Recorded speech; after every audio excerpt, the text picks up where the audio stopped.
Mga pips, magsanay ulit tayo. Sabihin daw, basahin natin.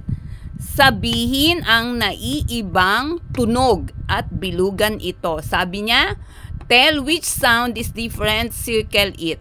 Okay, sige, simulan na natin. Basahin natin muna. Be, be, ba, be. Be, be, ba, be. So, which one is different? Which sound? Circle it. Ba. Okay. Next.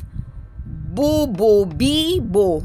Bu, bu, bi, bo. Okay. B is different. Okay. Okay, which sound is different? Bo, bo, bo, ba. Bo, bo, bo, ba. Okay, ba is different. Okay, next.